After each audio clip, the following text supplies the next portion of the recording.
special day, and we spoke about this last week on Yom HaAtzmaut. A day resonates with us on two levels, intellectually and sometimes emotionally. So we have to take into account that for some people it's very emotional. If we were an individual and had an older brother or sister that was fighting in the armed forces, or someone passed on a neighbor that was killed, it's very, very emotional. And I do want to say, and this is important to listen carefully, there are different days on the Jewish calendar. On the Jewish calendar, there are halachic days, and there are days that have came up by the government. This is the government day. Halachic days is Pesach and Lag Omer and Shavuot. This is a day that there are no Chazal. Chazal had their specific reasons for making a day. But had they known these reasons, I don't know what they would have done. This is a day that talks about fallen soldiers and fallen Jews because they were Jews. Maybe they would have set up a day, maybe not, I don't know, it's hard to say.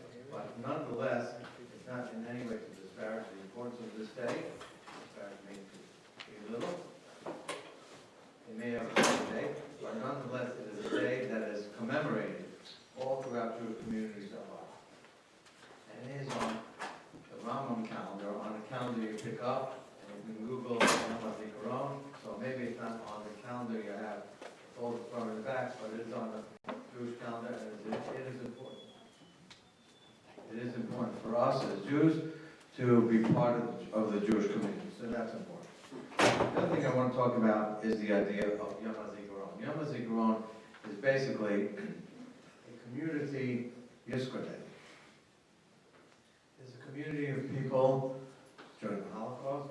People were buried in mass graves, killed and just thrown into a grave.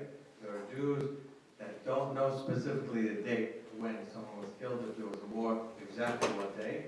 There are Jews that are, we'll call them non-observant, not yet observant, that are not aware of that. And because of that, there's a community day that's set up for the Holocaust. There's a community day that's set up for the state of Israel, Yom HaZikaron. So even though it's not exact for everyone, it's a good idea to have a Yom HaZikaron. The idea of a Zekar, Yizkor, is really to remember the deeds of that person and to be inspired and learn something from the deeds of that person. Now, it is wrong for anyone here to think, well, we're so high and mighty, we're so religious, we're so strong, we were just that. No. A person can be, quote, non-observant and be a good person. None of us are really tzaddikim gemurim. We're not at that level yet. I don't know if we'll ever get there, which means we're observant of all the commandments. We hopefully try our best, but we know, for example, if you go to, someone goes to a hospital, and you have a non-religious doctor who's an expert, and he consults with you in the middle of the night, and you say, wow, it's got such a bulk acid. But 1 second, he doesn't keep Shabbos. Who cares? I do care that he should be more observant, but we should not judge other people, certainly not people in Israel, that may not be as observant as we try to be. That's wrong. We should appreciate them, but and try to inspire them. But in the meantime, Yom HaZikaron, or Zecher, is to be inspired by their actions. And the fact that Israeli soldiers, men and women, I assume many of you have gone to Israel, right? Have gone to Israel on a trip. And I assume many, or most of you, have gone to Israel on a trip and eaten in a restaurant or a pizza shop, right? Well, what makes it safe? You know what? Israeli men and women. Are they religious? I don't know. I'm just happy when you see a guy, you go to Cafe Rimon, and you see a guy standing outside and checking everybody, the bag, let me check the bag, and it makes it safe. So, we all benefit from the total Israeli society, soldiers, and we're not here to label them good guys, bad guys. They're all good guys, good girls, doing stuff for the sake of the country. They may not be where we are personally, but you know, and I know, there are different communities, there are different shuls in this neighborhood, probably, how many shuls are there? 15, 20. Each shul has a different level of religious observance, and our job is to always make ourselves better. We're not being judged by other people, so I think it's important for us to have that mindset when we see pictures or have someone talk or talk about Yom HaZikaron. It is an important day, but I recall, again, I was a child of Holocaust survivors. When the 1967 war broke out, I was obviously a kid. It was a scary time. It was a scary time because the president of Egypt at that time, said he's going to throw the Jews into the sea. So I thought as a kid, not knowing much and being immature and having parents who are Holocaust survivors, there's another Holocaust coming. In fact, they're talking about, somebody might ask Jay Brzezinski. Jay Brzezinski was a reporter, I think he's Jewish, talked about they're digging graves. People are going to die. 40,000 graves was the number. 40,000 graves out of 2 million people would be as if in America. That was about 10% of the population. 200,000, about 2 million, 2%. So it's about 1%, 2% of the population. Imagine in America, 2% of the population died, having millions of people. That's scary stuff. And I thought, as a kid, I told my parents, there's another impending Holocaust. I thought something would happen to my parents and my relatives that remained alive. So it was very scary. And the world reported the first days of the war. I don't know if you know this, you probably know. I don't know if it'll be on one of this, maybe Ellen will show us to give us more information. The first days of the war, there were reports that Israel was losing. Everyone was scared, going crazy. Israel's losing the war. They're bombing Bay. The Arabs are bombing Tel Aviv. The Arabs are bombing Jerusalem. The Arabs are bombing Haifa. Why? Because there was a news blackout. Israel specifically, part of the war is mental. They blocked out the news from Israel, even though Israel was advancing. They blocked out the news, so the Arabs would think it's okay. The Arabs actually thought that they were winning the war, and Jordan went into this war thinking that the Arabs are killing Jews, and they went into this war because of that we have Yerushalayim Kodesh. So when you visit Israel, I'm sure you visit one of your first stops is the Kodesh. One of the things that saved us, when I say us, I mean us and obviously Jews in Israel, was they came up with an amazing strategy which they developed years before, which was we were outnumbered as Jews, outnumbered sometimes 10 to 1. Arabs had more people, more tanks, more planes, more weapons. We were outnumbered. How we won, I personally think it's amazing. That's one man's opinion. You can't predict with certainly what Kaddish Baruch was doing, but it was crazy, miraculous. Everyone said it's amazing that these few Jews in 6 days were able to defeat 3 armies, the north, the east, and the south. What they developed was, and I'm sure if it comes up today or comes up tomorrow, Israel had identified Egyptian airfields. Airfields means if you control the air, you control the war. You could bomb troops and you could bomb tanks, right, and bomb cities. Israel knew where these airfields were, and Israel, on purpose, in the morning of the war, June 5th, they sent airplanes, Israeli airplanes, early in the morning, undetected, flying low, so radar would not pick them up, and they bombed the runways. So even if the Egyptians were able to fire up the engines, they had no place to go because the runways got toppled. And then after that, they bombed them.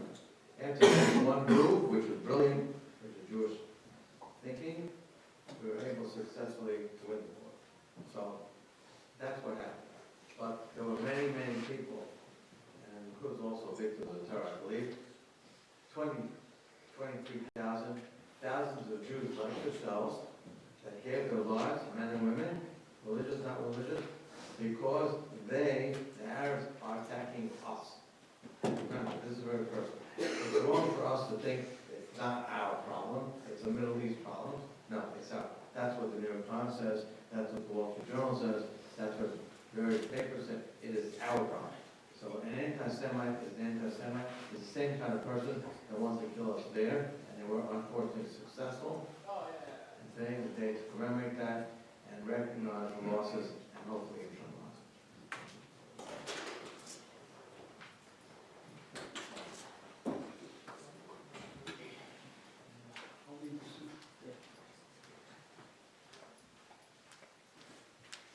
I'm going to try to give a I guess, an Israeli perspective. The reason that perspective is I've had the privilege of spending over 2 years of my life being involved in defending the state of Israel in the field. Between 1991 and 2019, I've spent 23 of my summers either in uniform or in different security forces in Israel, be it police, border patrol, rapid response teams, etc. My son has spent his time in the Army. He's now starting reserves in 2 weeks. And 60 Rambam students served in the Army. I'm always in touch with them day by day. One of them actually contacted me this morning about an event that he was involved in yesterday. I bring this up only to explain the context of what Yom HaZikaron is to me and to millions of Israelis. Number one, the only way to appreciate Yom HaZikaron is to appreciate Yom HaAtzmaut. Yom HaAtzmaut, to me, is a religious day. It's a religious day because the Rabbanut HaRashit of Israel, Sfaradim and Ashkenazim, since 1949, have all declared it to be a day of Hodayah to the Almighty. There are different poskim in terms of how you say Hallel, with a bracha or without a bracha, but the consensus is in Israel that it is a holy day. We say Yom HaAtzmaut Sameach, and we dress a certain way, and we act a certain way, and the reason is very simple. If you know Jewish history, and you know Tanakh, and you know what the Nevi'im promise, and you know what it says in Sefer Dvarim, then all the terrible things took place. All the horrible things that were promised to us took place. But we're the first generation. I am part of the first generation. Really, I'm the second generation. I wasn't alive when it started. That got to see the miraculous part. The ingathering of the exiles. The return to Yerushalayim. Jewish sovereignty, which according to the Ramban is an ongoing mitzvah doraita that never stopped, that the Jews should control sovereignty in the land of Israel. The last time he did that was when the Maccabim entered the Beit HaMikdash. That was 2,200 years ago. I get to live the dream of my grandparents, of my great-grandparents, of my great-great-grandparents. Everything they dreamt about, I get to do. They dreamt about Kibbutz Galuyot. I've seen Kibbutz Galuyot. They dreamt about Jerusalem being rebuilt. I've seen Jerusalem rebuilt. In 1882, there were 25,000 Jews in Israel, and about 12 million Jews in the world. Today, there are 16 million Jews in the world, a little bit less actually, and 7.5 million of them live in Israel. It is the center of the Jewish world, without any dispute. If, God forbid, Israel wasn't reestablished, and the last event would have been the Holocaust, and that would have been the last big event in Jewish history, I'm not a Navi, but I'm smart enough to tell you that none of this would exist. There would be no Flatbush, there would be no Borough Park, there would be no 5 Towns, there would be no Lakewood. The Jews in diaspora would be living as Marranos, hiding their Judaism. I grew up in a shtibel in Brooklyn, where I remember sitting, I will not mention his name, he passed away a few years ago, and Mega Talmud Chacham. He was a Maggid Shir in the Geri Yeshiva before the Holocaust. After the Holocaust, for 2 years, all he did was purposely violate as many of the Taryag mitzvot that he could. He was so angry at what he saw. He ate treif. He was Machal Shabbos. He didn't fast on Yom Kippur. And what changed his life was the reestablishment of the state of Israel. He saw Me'ashpot Yarim Evyon. It was an event, and I've met hundreds of Holocaust survivors in my life. Not on video, in real life. And almost all of them told me that the reestablishment of Israel changed their whole relationship with God and changed their whole relationship and understanding Judaism, and how they can't believe they lived to see this miracle. If you understand and accept that miracle, then this day is the price tag for that miracle. We've taken everything the Nevi'im said, everything Yeshayahu, Yirmiyahu, Yechezkel, Treasa promised us, is what's been happening. The land was barren 140 years ago. Rocks, gravel, sandy. Nothing grew there. Nobody wanted to live it. This is funny, walk out. If you're smiling, walk out before I throw you out.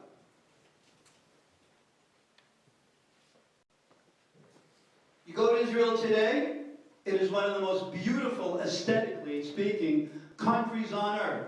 One of the greenest countries on earth. Miracle after miracle.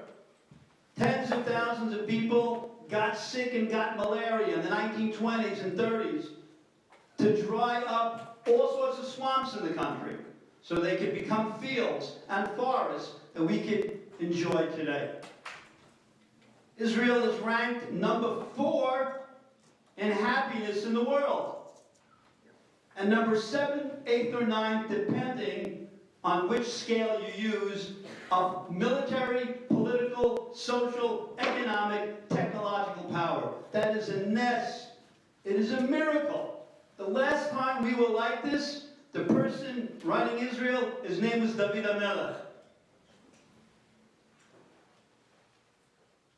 And just like they had to fight, we have to fight. We don't get this for free. There's a price tag. And Israel decided to make the price tag the day before Yom HaAtzmaut. Not by accident. Just like Yom HaShoah is not by accident. 8 days before. Everybody should remember that all this amazing stuff that we have, we pay for. And we pay for not just by death, God forbid, and not just by being wounded, God forbid, but by having to spend so much time defending ourselves. It changes your life. There's a lot of good sides to it. There's a sense of camaraderie, togetherness, same opportunities that you have, same experiences. But your life has changed. When you're a senior in high school, you're not thinking about this college or that college. Where am I going to the army? What unit am I going to be in? What Hesder Yeshiva am I applying to? What machina am I going to? You don't have to figure out what you're going to be wearing the next few years. You're wearing green. You don't have to figure out what your haircut's going to be. They'll tell you what your haircut's going to be. You don't have to figure out what to do with your time. Army's going to tell you how to take care of your time. It's a different world. You grow up real fast. Everybody does it for a purpose. The purpose is one, we'll never go back to wearing yellow stars. And we're going to defend the homeland that we have. That's what this day is about in Israel. So I'm going to start by showing you a video clip that begins with, you'll hear it in Hebrew, but there's English translation, what it's like when we are at war. And it's not just big wars, it's small wars. This particular war was 2014 when we were fighting Hamas. The whole nation is part of the war. And you'll see what it means when we go to war, how it sounds like on the Army radio, what it looks like from a soldier's perspective, and what it means to a mother or a wife that gets a knock on the door that your loved one was killed in action.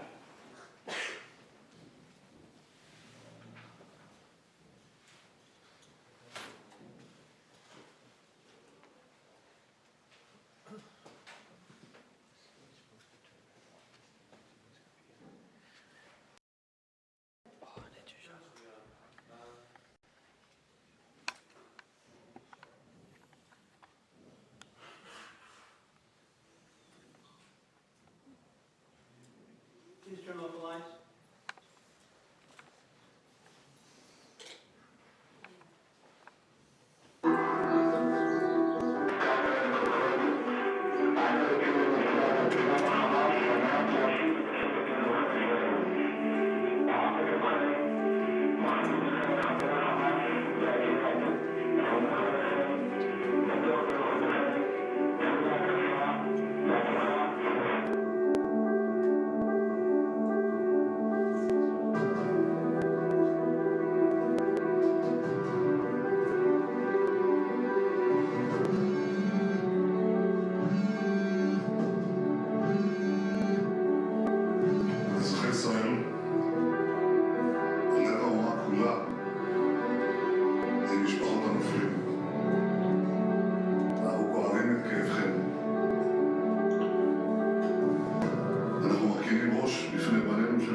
בשם ממשלת ישראל, בכל עם ישראל, את הכאב העמוק שאנחנו חשים. אנחנו שולחים את תנחומינו להורים, לילדים, לבנות הזוג,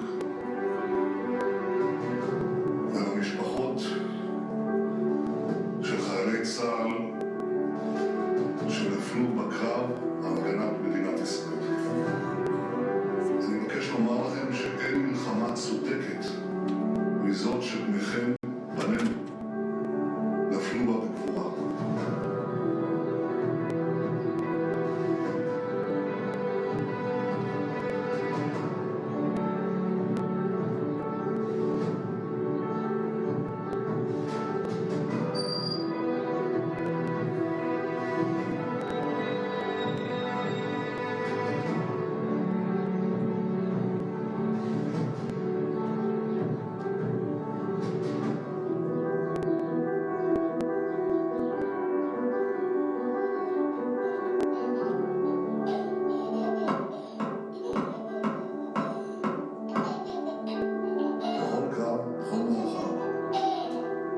יש אירועים מורכבים וקשים, וכך גם המערכה הנוכחית.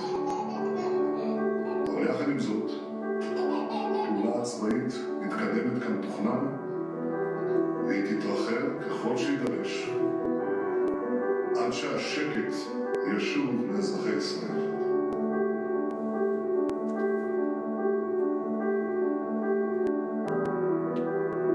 למשפחות היקרות אני מבקש לומר, אני מודע לדאגה שלכם, כולנו שותפים לה. אנחנו עושים הכל כדי לשמור על חיי האזרחים שלנו, וכן גם על חיי החיילים שלנו.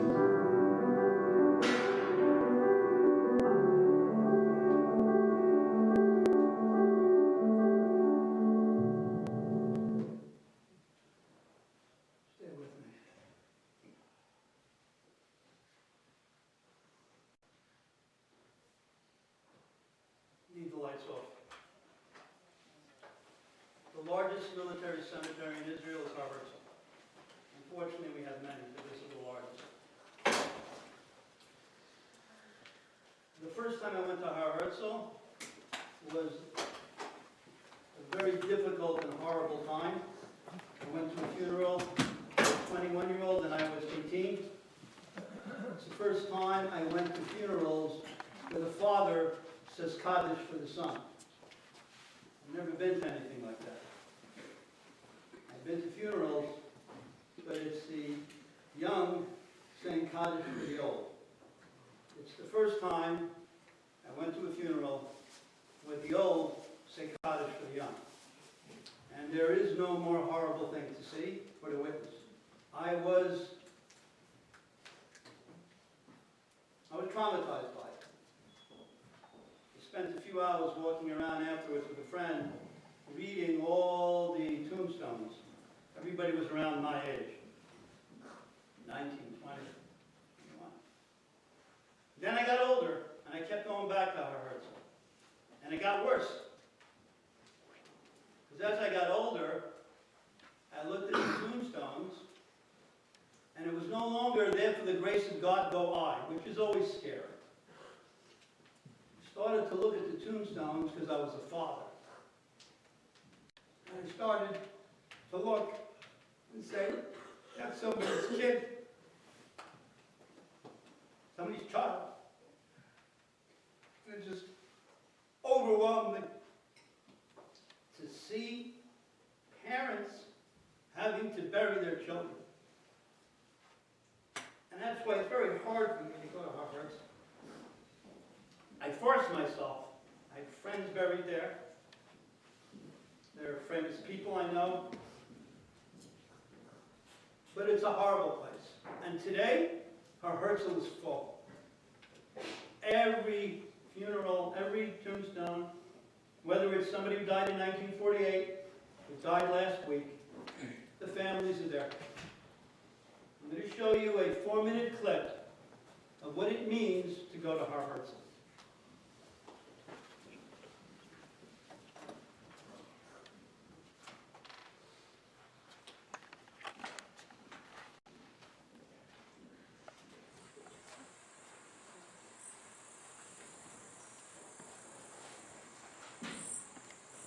חבריי היקרים, ברוכים הבאים להר הרצל. קוראים לי אביב. באנו להר הזיכרון הלאומי. כאן קבורים 3,600 חללי צה"ל.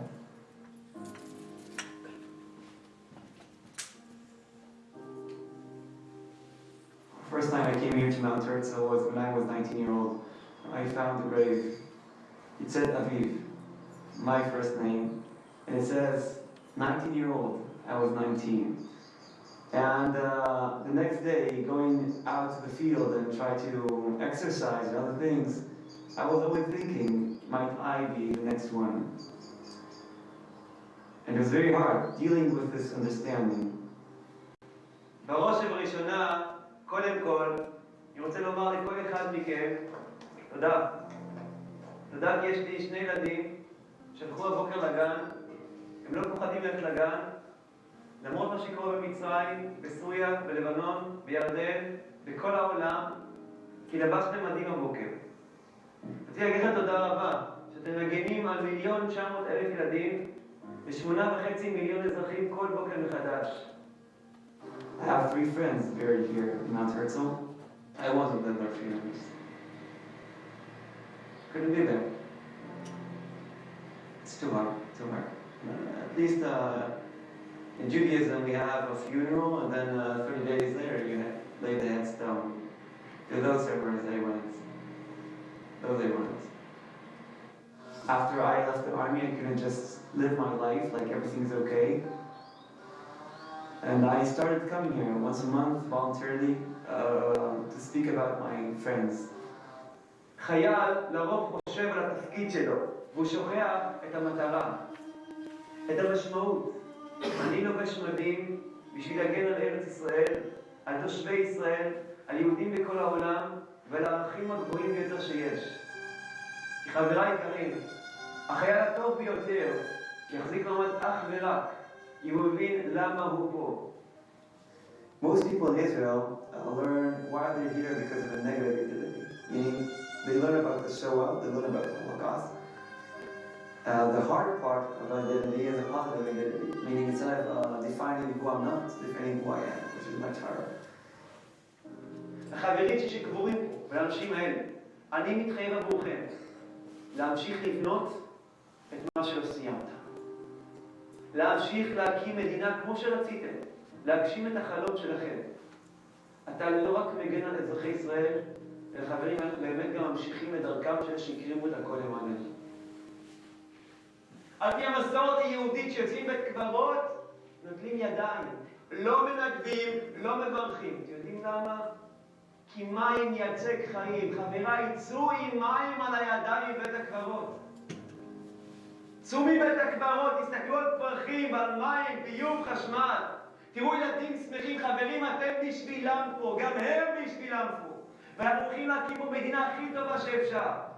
תעזרו אחד לשני, אנחנו עם אחת, משפחה אחת, אין לנו בית אחר. באמת, כי נמאס לנו כבר מעבר, צריכים לשמוח. הגענו סוף סוף לארץ ולשמוח ביחד.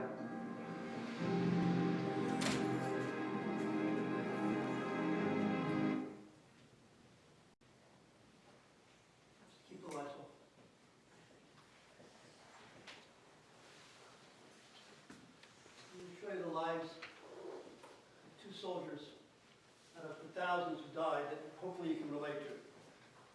There are 2 different types. I've taken a synopsis of each one of their stories that hopefully some or all of you can relate to. One of them, like you, Michael Levin, grew up in a conservative family in Philadelphia, became more religious when he was in Israel, decided that his dream was to serve in the IDF. He was small, relatively scrawny, but he wanted to be in a combat unit, he wanted to be in San Khanim. And he made it, and he actually went home in the summer of July 2016. I remember exactly the day when the war started, July 12th, because at that time, I arranged my own reserves, because I'm a volunteer who comes from America. July 12th was when my Miluim began. When I showed up, happens to be the war started, didn't change what I did. I operated in the Gush Etzion area, do checkpoints, do nighttime patrols, but the war began that day. Michael was in America at his sister's wedding, and as the war progressed, he said, I can't stay here. My friends are fighting, the Jewish state is in a war, I have to join them. Unfortunately, he never made it out. This is a story of Michael Levin. He's one of the people whose kfarot I visit, and I remember the last time I was there, he was a Phillies fan, somebody left the Phillies batting helmet on his grave. That totally triggered me to cry. I looked at him as, I'm his dad, I'm taking him to Little League. I was at his grave 10 times.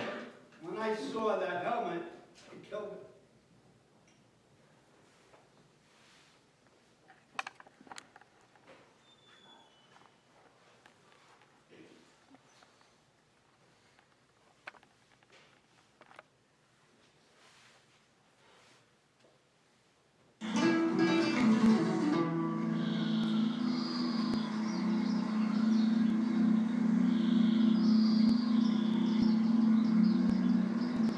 As a mother, I miss him terribly. It was Mikey.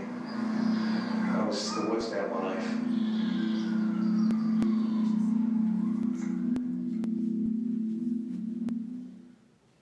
He was just a normal kid. The only difference is he knew at a very young age what he wanted to do. He knew he wanted to come to Israel. He knew he wanted to join the army. First of all, the first day he put on his uniform was one of the most exciting days of your life. מהר מאוד דיבר וחי ונשם ישראליות. אז בעצם יש לנו מיטה מתחת מיטה, הוא היה בחור מאוד מאוד מצחיק, מאוד חייכן. היה אפשר לראות שמייקל הוא בין החיילים הרציניים שהיו לי. תמיד היה מוכן לעשות כל מה שהייתי מפיל עליו, ולפעמים היו לי דברים לא פשוטים, במצבים הכי כיפים והכי משוחררים, וגם במצבים הכי קשים. שומר על החיוך, על ההומור. But once he got into that uniform, he took it very, very seriously. He really grew up.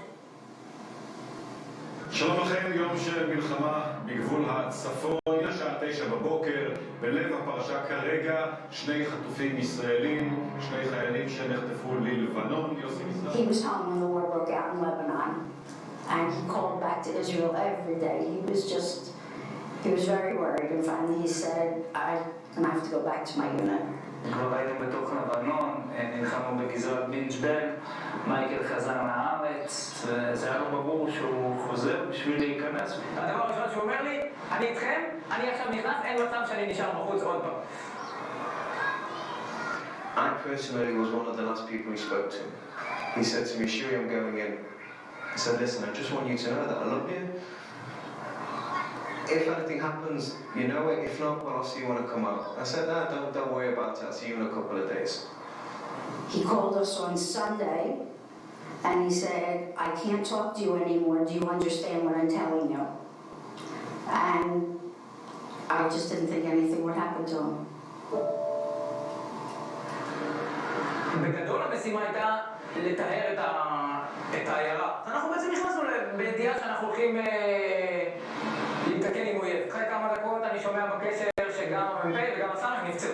אז בעצם אני מתחיל להתקדם במחלקה, איך שאנחנו מרימים את הראש, מתחילה עלינו אש. נתפסנו על איזשהו בית, בעצם התארגנו על מנת להגן על עצמנו. עשינו איזושהי סריקה לוודא שהבית ריק מאדם, הגיע איזשהו מחבל לקרבת הפתח ונתן פשוט צרור לתוך הבית. אני מסתכל על כל החיילים, ואז אני רואה שיש לי חייל אחד על הרצפה. התקרבתי אליו לראות מי זה, ראיתי שזה מייקל. אני הגעתי, משכתי אותו פנימה, 3 חובשים ישר עליו, לעשות החייאה בכל מה שאפשר. לא מתאים על בחור כמו מייקל בקלות. הדבר היחידי שחשבתי עליו זה להשאיר לו סיכוי. אחרי משהו כמו 20 דקות, אז הבנתי שגם לא נצליח להציל את מייקל. צריכים להמשיך ולהילחם עד שבעצם נצא מהבית ונחזיר אותו חזרה לארץ. my rabbi showed up with the Israeli consulate.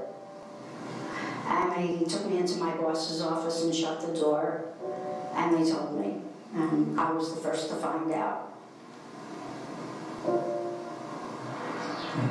חבר שרק לפני רגע דיברת איתו על הכל וצחקת איתו, ורגע אחרי זה אתה הולך לבקר בהלוויה שלו, זה משהו שהוא לא נתפס ולוקח קצת זמן עד שאתה באמת מעכל את זה. That was a bad day for me. That was the worst day of my life, definitely, by far. It was Mikey. כי שירי הוא בת קול ברוח, מכתבי השלוח, מסילת חיי, געגוע את תפילותיו. כי שירי הוא הלב הרוח. As a mother, I miss him terribly. For him, it was an honor to serve Israel. It really was. וכמו שהוא שילם בחיים שלו, אז כל אחד מאיתנו צריך לבוא ולעשות מה שהוא יכול בשביל המדינה. The cemetery is filled with Michaels. His life is no more special than any other mother that lost their child. And that's the price we have to pay to have a homeland, unfortunately.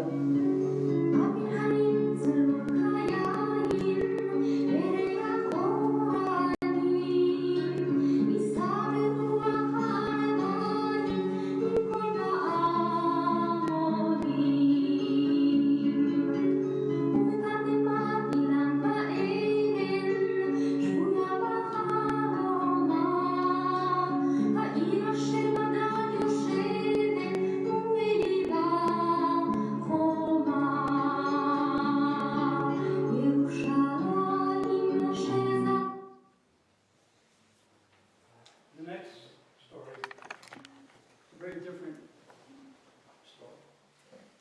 This was Roy Klein. I'm going to do part of the story. Roy Klein was a professional soldier. He was also a very religious person and a guy who had gone through Shas. And he was killed in a battle in the Second Lebanon War, except he had a wife. He had 2 kids.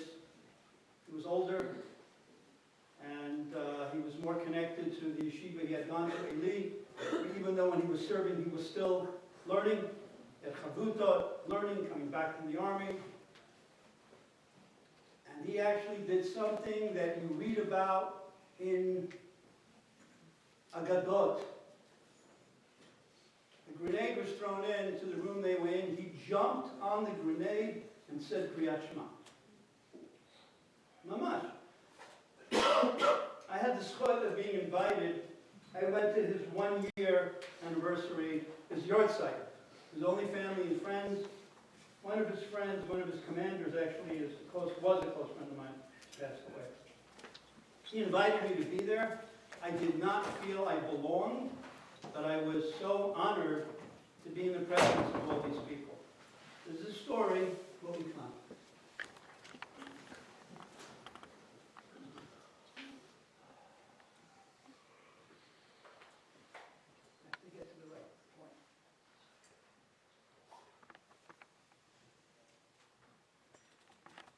בתל כי לא היה מספיק זמן כדי להגיע לבתים. אז זה היה בדיוק הגבול, וככה על הגבול אמרו לנו, טוב תקשיבו, אתם יוצאים בסוף. רובי ג' של 51 מתפצלת ל3 מבנים, כשרועי יחד עם החפ"ק שלו הולך לבית של עמיחי מרחביה עם המחלקה שלו. אלון המ"פ הולך לבית האמצעי, ואני יחד עם מחלקה נוספת הולך לבית השלישי. ואז לשלב מסוים קליין מבין שמרחביה לא מצליח לקפוץ לדלת, הוא מחליט לגשת אליו, לטפל בזה מקרוב, אנחנו כבר רואות אותו זריחה, אסור שאני אכנס לתוך האור. לידי עומד הנגביסט, ג'ינג'י, פתאום הוא פותח באש, תוך כדי זה, נותן 2 צרורות כאלה, ככה, מטורפים, מהירים את לכולם, אף אחד לא מבין מה קורה. מרחב אני ניגש אליו כזה, שואל אותו למה ירית? ג'ינג'י ישר מתכופף, אומר לו זיהיתי, מחבל בלי קסדה. אנחנו שומעים יריות, בשתי דקות, ממש מיד אחרי היריות אנחנו מקבלים דיווח ממרחביה שהוא נתקל מאחור וממשיך לתת אש. בשלב הזה קליין נותן לו פקודה לצאת באיגוף. ממש צועק לו פקודה כמו שבטירונות לומדים, צועק לו מחלקת חוד, כולם חוזרים, מחלקת חוד, אתם יוצאים לאיגוף ימני, אנו יוצאים לאיגוף ימני. חצי דקה אולי דקה מרגע שהם יצאו לאיגוף, אנחנו שומעים צעקה נוראית לכיוון החצר השנייה. אחד הבחורים צועק חובש, צועק ממש צעקה נוראית, שהוא נפגע. קליין תופס אותי, אומר לי, טוב, נכנסים. קליין רץ פנימה. הוא רץ בתוך המעגל, אני רץ אחריו, הדבר הראשון שאני רואה זה מרחב משוחרר עם חולצה פתוחה, בלי וסט עליו, מישהו כנראה כבר התחיל לבצע בו טיפול ראשוני. קליין ניגש אליו, אומר לי, תפוס לו את הידיים, הוא בינתיים תופס לו את הרגליים, אחד החיילים רואה שאנחנו הולכים לגרור את מרחב החוצה, מעביר לנו אלונקה פתוחה, ישר אנחנו מניחים את האלונקה, מעלים את מרחב האלונקה, אז הרגשתי פיצוץ נוראי, אני נזרק הצידה, נופל, מרגיש את כל הרגל בוערת, מרגיש מכה רצינית בעין, פתאום אני זוכר שמע ישראל כזה בכוונה, כאילו שמע ישראל, השם, אלוקינו, השם, אחד, ככה ממש בכוונה, כאילו ממש כמו הסיפורים. ברגע שאני שומע את השמע ישראל הזה, בעצם אני מרגיש שכאילו הוא מעיר אותי להגיד את זה גם. כאילו, זה פתאום קופץ לי בראש כזה, כאילו איך לא חשבתי על זה קודם, להגיד את זה, זה הדבר הראשון, כאילו.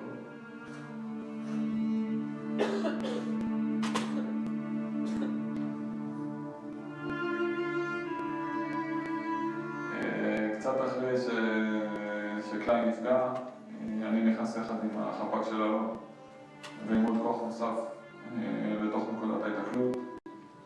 אנחנו דבר ראשון משיבים באש וזורקים רימונים לכיוון המחבלים, ואז אנחנו, אחרי שמייצבים בזה חיפוי, מתחילים למעשה לטפל בנפגעים. תוך כדי שאני מטפל ברועי, רועי מחזיק ביד את המכשיר ורד הרים, המכשיר קשר המוצפן, והוא פשוט מעביר לי אותו. אני לוקח את זה ממנו, שם את זה בכיס, ממשיך לטפל בו, כשבמהלך הטיפול רימון נוסף מתפוצץ ממש קרוב אליי. מתקשר לקץ, מבקש ממנו, הוא יכול להביא לי את השמות של ההרוגים, ככה חצי מתנצל על המשימה שאני נותן לו. ואז פעם ראשונה שאני מרגיש איזשהו פחד בקרב הזה, הפחד מהשמות. אני נמצא ברבע של ההרוגים, פשוט רושם את השמות על איזו תחמושת שהייתה שם על הרצפה, ועולה לאסו מדבר שלו בקשר את השמות של כולם. עמיחי מרחביה, אלכס שוורצמן, שמעון דן, שמעון הדגה, עידן כהן, אסף נמר, בועז קלאוזנר ורועי קליין. כשאני מדבר עכשיו שקליין הרוג, יש איזה 2-3 שניות של שקט עם הקשר, ואני הולך לזה שוב מול אסו וקבל ממנו הנחיות להמשך.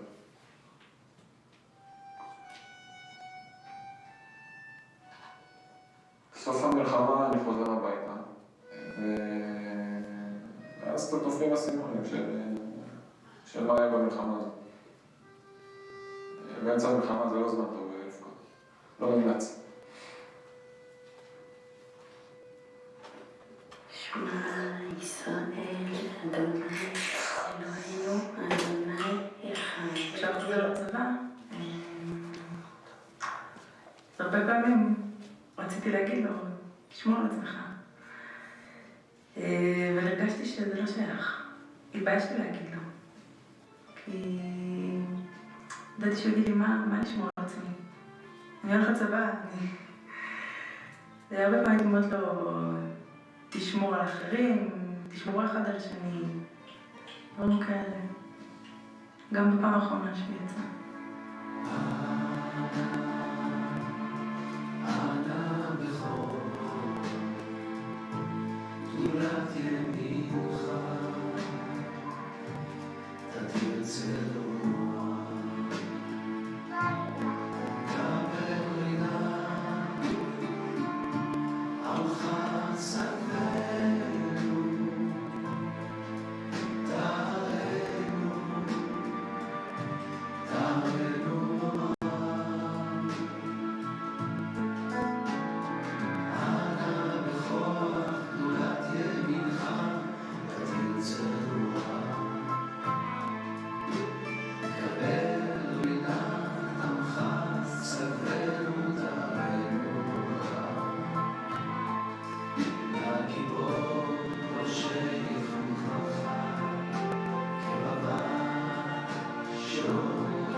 I miss you, my beloved brother. I got to know you again through all of the people whose lives you've touched. Everyone I met was convinced that he knew the real Ro'i. You invested your all in everything you did. I understand now that you're no longer just my little brother. Dad, Mom, Noah, Sarah, and your kids Gilad and Yoav now share you with everyone. Suddenly many people know you, who you were, what happened. You've become everyone's hero, and I'm left only with memories, pictures, and pain.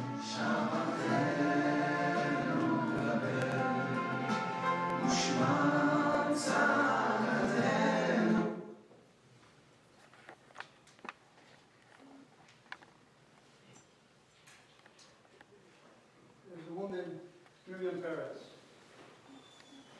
I had the scope of meeting her. She came to my house many years ago. She lost two sons. She lost one son in 1998 and one son in 2010. She is a very brave, unique woman. And this is her visit to her son's graves, with her talking about what all of this means to her.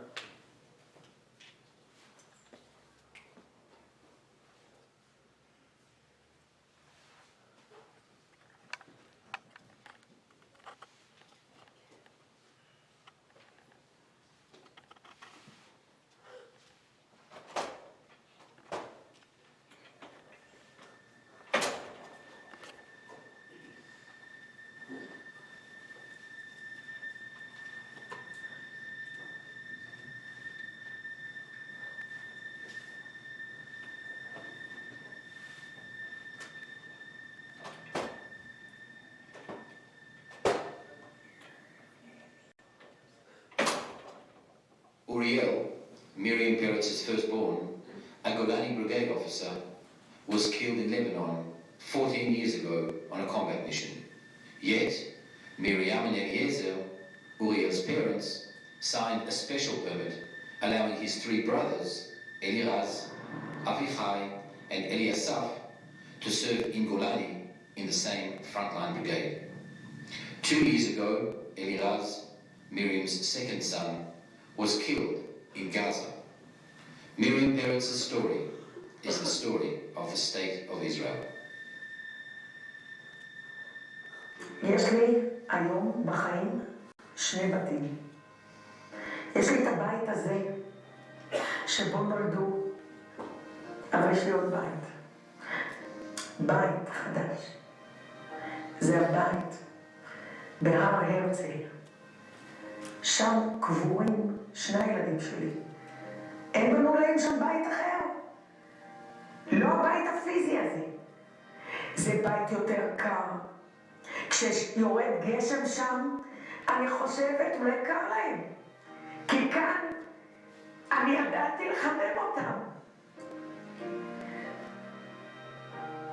אני חיה בין שני הבתים.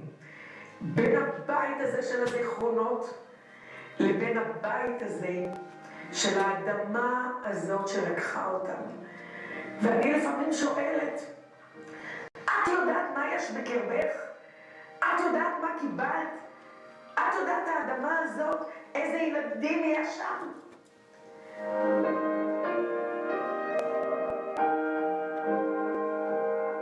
לחזור הביתה הם לא יחזרו. הם לא ישובו לעולם. לא אוריאל, לא אלירז ולא בעלי. אבל הם בבית. הם בבית במובן אחר. במובן של הרוח שלהם. לחזור הביתה לשולחן שבת. לחזור לחג, לחזור לשמחות, לחזור לקבל חיבוק. לא יהיה.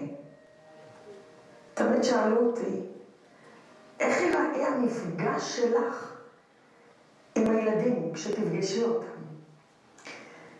כשתגיעי לשמיים, תעמדי לפני אלוקים, מה תגידי לו?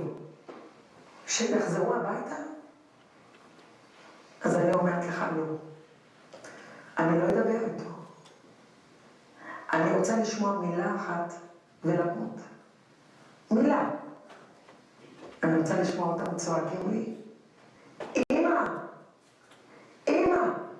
וזהו. זה לחזור הביתה. מה אני מבקשת? אני מבקשת לחבק את הילדים שלי. זה מה שאני רוצה בחיים. אז הם לא יחזרו הביתה, אבל הם בבית, פה, בלב הזה שנקרע ונחצה, ואני לא יודעת איך הוא ממשיך בכלל לפעום, אבל אם הוא ממשיך לפעום, הוא ממשיך לפעום בכוח החיים שלהם. רק בארץ הזאת השילוב הזה יכול להיות. ארץ שיודעת לקום משואה לתקומה. עם שיודע להיות יום במאבק ובאיום, ויום למחרת לחגוג ולחיות. זה מאפיין את העם היהודי, זה מאפיין את החיים שלי.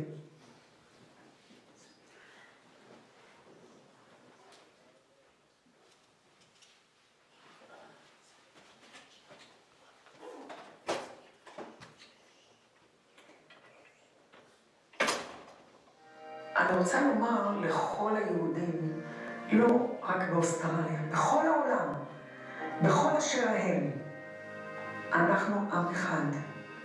זה לא משנה איפה אתה גר.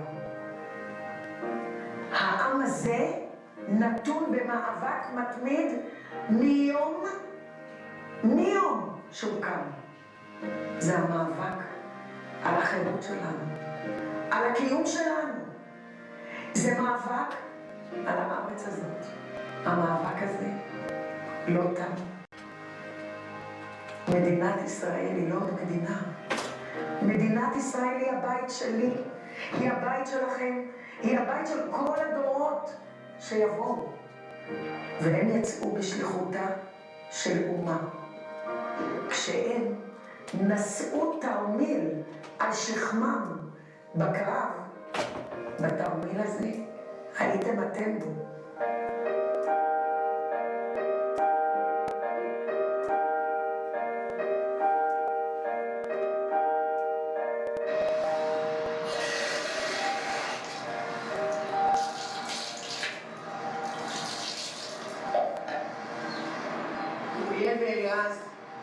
אני הולכת מכאן. אני הולכת מבית המתים לבית החיים. אני הולכת לחגוג יום הולדת לילדים שלך, אלירז. אור חדש של עד מרים, שיר ציון. נולדו בט"ו בשבט. אני הולכת לחיים. יש טעם לחיים. יש לילדים שלך, אלירז. יש טעם לחיים, אוריאל. יש את הרוח שלך. אז אני הולכת לחיות.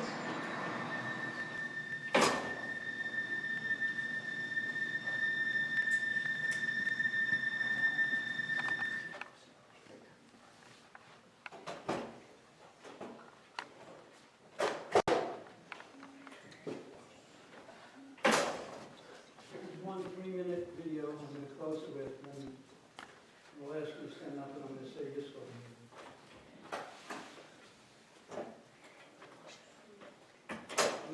The Lebanon War 2006 was a very difficult and grueling war. I was there, if I were not in Lebanon, I was doing what I was doing in the Gush Etzion area. Every day, the announcements on the radio of who was killed, and the funerals. It was very difficult every day to do what I had to do and then find out about who got killed that day and more Levayot. It was very hard to process. When I came back to the United States,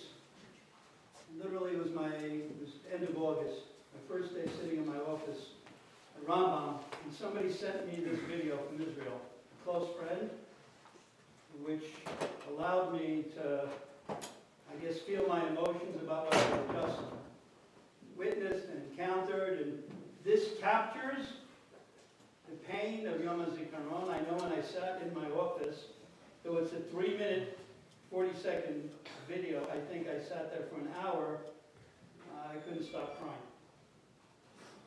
This captures what Yom HaZikaron is.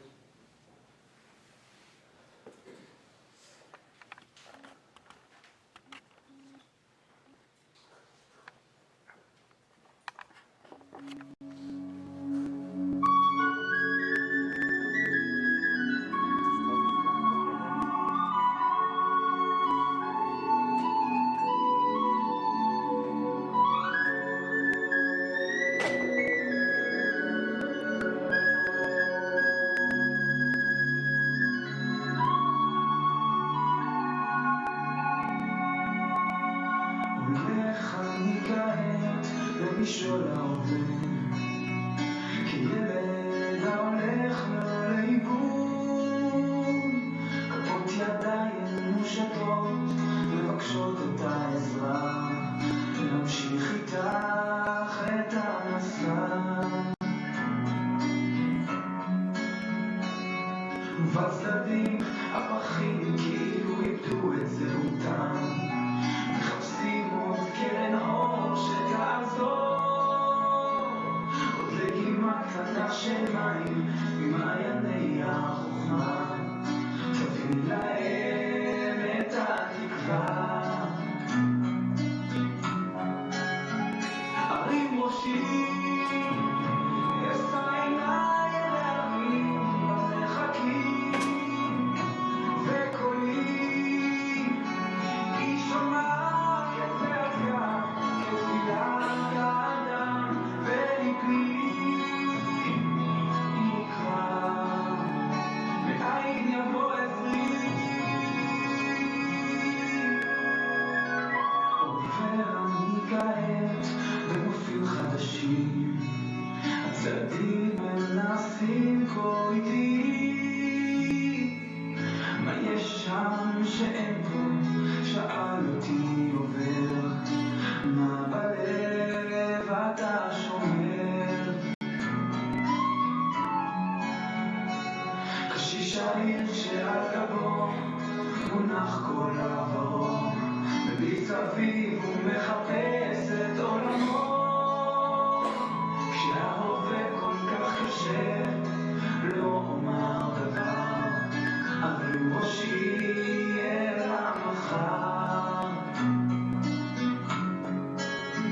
הרים ראשי, אשא עיניי אל ההרים במרחקים, וקולי היא שומעת כזעקה, כתפילת האדם, וליבי נקרע, מאין יבוא עזרי.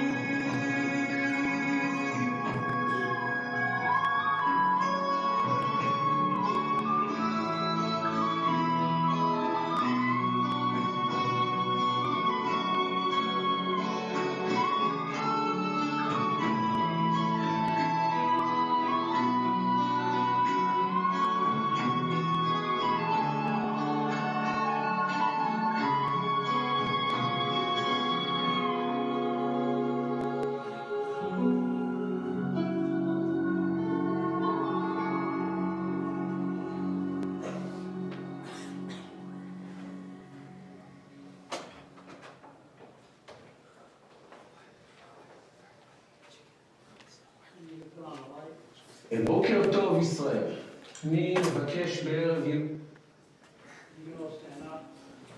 You say,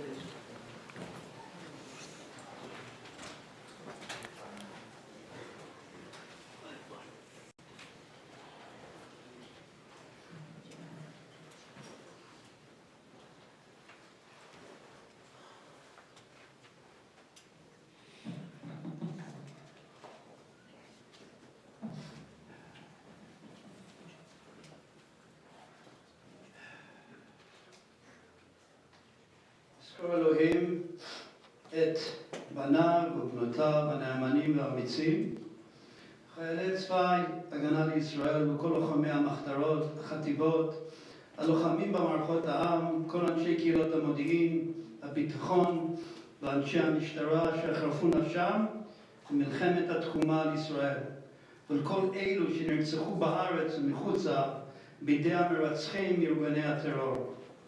יזכור ישראל ויתברך בזרעו, ויאבל עד זיו העלומים בחמדת הגבורות וקדושת הרצון ומסירות הנפש אשר נישאו במערכה הכבדה. יהיו חללי המערכות ישראל עטורי הניצחון.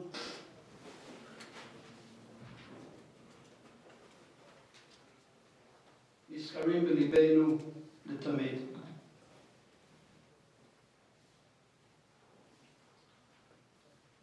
I hope for the overwhelming majority of you, you have now a better appreciation of Israel and a better appreciation of Yom HaZikaron. Thank you for participating in this assembly, and please go up now to period 2.